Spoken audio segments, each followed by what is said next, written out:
السلام عليكم أهلا وسهلا فيكم في الدرس الرابع or the fourth lesson in the Madinah book series, and this is the part B. So I hope you guys have been memorizing the vocabulary and solving the exercises, and in this lesson there's a small dialogue which will help us understand the things that are in this lesson. So let's start. Al-Mudarrisu. You should know this word since we have already learned it. Hence, there's no tashkil or like dammas or fathas or kasras on it. Al-Mudarrisu. Min aina anta? From where are you?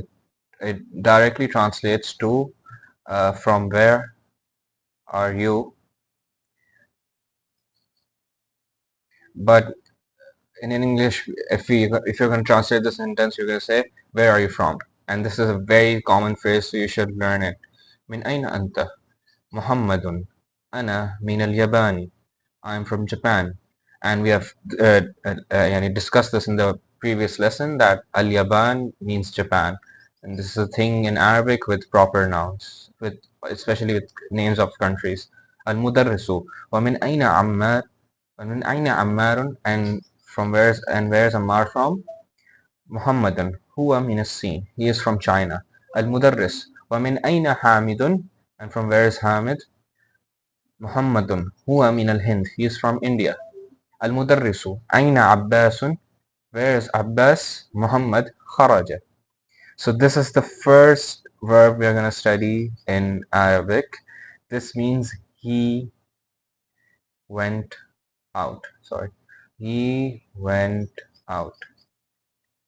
So in Arabic, verbs are conjugated. So this verb basically changes forms depending on the gender and the plural, dual form. But for now, we are going to study the singular masculine past tense only. So this is kharaja, kharaja, and zahaba, zahaba, and kharaja. He went out and he went. So this is singular masculine past tense. Kharaja, he went out. Al-Mudarrisu, aina dhahaba? Where did he go? And or we can say, where did he go? Go. It's the root is go. We can say he went or go, but for the past tense only. Muhammadun dhahaba ila al-mudiri. He went to the mudir or the headmaster. Ila means to, and it's a harf of jar. So al-mudiri. وأين ذهب علي? And where did Ali go? محمد ذهب إلى المرحاض. He went to the toilet. Mirhad, toilet, and harf of jar. So these are the tamarin. من أين أنت? من أين أنت? So we learned the pronouns we have learned until now is huwa, hiya. Huwa means he, hiya means she. Ana, ana. Let me type it. Ana means I, and anta. So anta is you, but for masculine, and if you're pointing to one person, singular. Similarly, who and he are singular too. So anta is you, masculine, singular. أذهب علي إلى المدير. أذهب علي إلى المدير. علي إلى المدير. Did Ali go to the mudir or the headmaster? So you have to solve these exercises by yourself. And these are the huruf al-jar. And since we are introduced to the cases, which is either the word is mansoob, which means it has the fatha or and or either it's mansoob or it's majroor or it's marfu. Marfu is the default case as we have previously studied. Marfu is the default case. Majroor is when the word has kasra. So these rules are for isms only. For example, masjid, ghurfa, hammam, matbakh, maktab, sarir, isms only. But for example, the adawat al-istifham we have learned, such as man, ma, aina, fi, ala, the huruf al-jar. They don't have a rafa case and the majroor case. They are just the way they are written. There's only one form only. So man will not be manu and manun. Like it will not have any tanween. It's just read how it's read. There's only one form only. So you should keep this in mind and do not put cases on the any tool words we can say. These cases and all of this is for isms only, not even for verbs. So kharaja is kharaja. It's not mansoob. This verb is not mansoob. Kharaja is just kharaja. It's just how it is. Like there's no.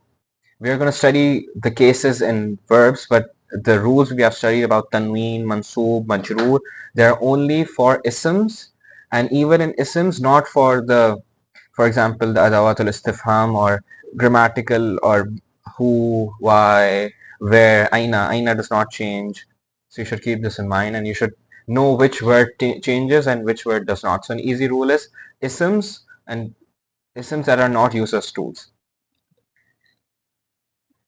So on to the next lesson, Ad-Darsul Khamis. Sa'idun. Sa'idun is the name. كتاب محمد هذا يا ياسر. So we have learned this sentence contains a lot of new grammatical structures. So the first is, this is of course the interrogative is, Kitabu Muhammadin. Kitabu Muhammadin. So this is a new grammatical structure which is very, very, very common in Arabic, which is the mudaf and mudaf ilay. Mudaf and mudaf ilay. Mudaf ilay. Mudaf ilay. So Kitabu Muhammadin, which means book, Muhammad's book. This sentence, Kitabu Muhammadin or Kitabu Muhammadin translates to Kitabu Muhammadin translates to Book of Muhammad. Book of Muhammad or Muhammad's book. So this is basically the possessive case in Arabic, Muhammad's book. And a few grammatical things you should keep in mind is that if if there isn't any special word which you have discussed, such as man, ma, or other words which we'll discuss, which do not change their case, then in that scenario, which like if we look at the scenario, Kitabu Muhammadin. So Kitabu, this will never have a tanween. It will never be two dhammas or two kasras or two fathas. It will always have one dhamma, one fatha and one kasra. This is the first rule. No tanween on the mudaf. No tanween on the mudaf. Second rule is the mudaf will never have al on mudaf. This is for the mudaf too. Mudaf will never have al. And the mudaf ilayh will always be majroor, which means it will always have a kasra or kasratan depending on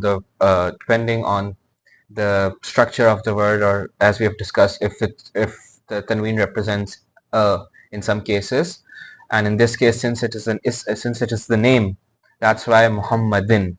If it was, let's say, a name of a girl, for example, Kitabu Amina, so it will have another case. But for now, Kitabu Muhammadin, it is majroor, and since it is a name, it has two kasras. This is the mudaf and mudaf ilayh, and hadha ya yasiru, ya. So the ya is the vocative particle, and it could be translated to in English as o Yasir. Like if you want to address to someone, you'll say ya, ya Yasiru, ya. Ya Muhammadu. And in the vocative particle, the next ism or the next name you're calling or whatever you're calling to, it will never have a tanween. So in this scenario, it's Ya Yasiru. It's not Ya Yasirun. Yasirun is the normal default case if the word is just by itself, but Ya Yasiru, since it has the vocative particle. Anyways, on to the next sentence. Yasirun. La. هذا كتاب حامد. سعيد. أين كتاب محمد؟ ياسر هو على المكتب هناك. هو refers to the book. So I'm sorry. Who refers to the book, since Arabic does not have the word it. Either the word is masculine or feminine, and kitab, since it does not have a ta marbuta, hence it's masculine. That's why huwa ala, on it. المكتبي هو على المكتب هناك. المكتبي يعني desk, and هناك is the new ism we are going to learn, which means هناك, the new ism which means there. And هناك does not have a majroor, marfu, or يعني mansoob. It's just how it is. هناك it will never change. So you might be wondering, how do I know if this word changes or not? You have to learn it. There isn't any other way. So هناك, there, and هنا means here. هنا means here. أين دفتر عمار? Where's Ammar's notebook? ياسر هو على المكتب المدرس. هو على مكتب المدرس. هو على مكتب المدرس. It's on the teacher's desk. And نعم, the مضاف إليه can have an al. مضاف إليه can have al. So if it has an al, of course it will get one kasra only, and if it does not have an al, it will get two kasras. علي. هي تحت. أين حقيبة المدرس? Where's the teacher's bag? Since حقيبة is a ta marbuta, hence it's feminine. So هي تحت means under. المكتب, the desk. So rest of the exercise you have to solve by yourself. أضف الكلمة الأولى إلى الثانية. Add the first word to the second.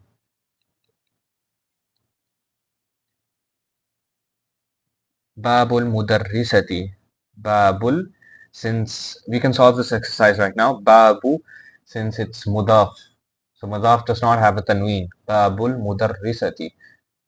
It will have a tanween, but since it has the al, hence it does not have a tanween. Babul mudarrisati. Himarur rajuli. Himarur rajuli. Babul mudarrisati yani babul madrasata. عفوا. باب المدرسة. مدرسة يعني school. باب المدرسة حمار الرجل يعني the man's donkey. The man's donkey. حمار الرجل, the man's donkey. So it will directly translate to donkey. It will directly translate to the donkey of the man. And I would always recommend you to translate the sentence with of. If you're going to translate it with the possessive s, it will become a bit confusing. So himarur rajuli, donkey of the man. Baytu hamidin, since it's a name and no al, hence Baytu hamidin, house of Hamid. And you can solve the rest by yourself. So this exercise is very important since it contains the Hamzat al-Wasl and ism thing. And for example, ismul waladi Muhammadun wasmul binti Zainabun. Ismul waladi, name of the child is Muhammad, and wasmu. Notice that I didn't read the alif since it has the Hamzatul Wasl on it. Wasmul binti, name of the the child, which is a girl, Zainabu. Wasmul binti Zainabu. And similar is the case with ibnun. Ibnun means son. Ibnu Khalidi fil madrasa, since it's mudaf, and by the way, these are mudaf and mudaf ilay. Ibnu Khalidi, ابن خالد في المدرسة وابن حامد في الجامعة. The son of Khalid is in the school وابن حامد في الجامعة, and the son of Hamid is in the university. ابن محمد في العراق وابن حامد في الهند, and this son of Muhammad is in Iraq and the son of Hamid is in India. كتاب من هذا? كتاب من. So this is a مضاف and مضاف إليه pair. This is مضاف إليه and this is مضاف. But since I told you earlier that words such as man, ila, aina, basically tool words do not get the rafa, the marfu and mansoob cases. Most of them, they are just how they're written, and they have only one case. So kitabu man, it did not become kitabu mani or have a kasra in the end. It's just kitabu man. But it is the mudaf and mudaf ilayh case. This directly transliterates to book of who or whose book. Kitabu man haza. So I hope you enjoyed this lesson. Ma'as salam.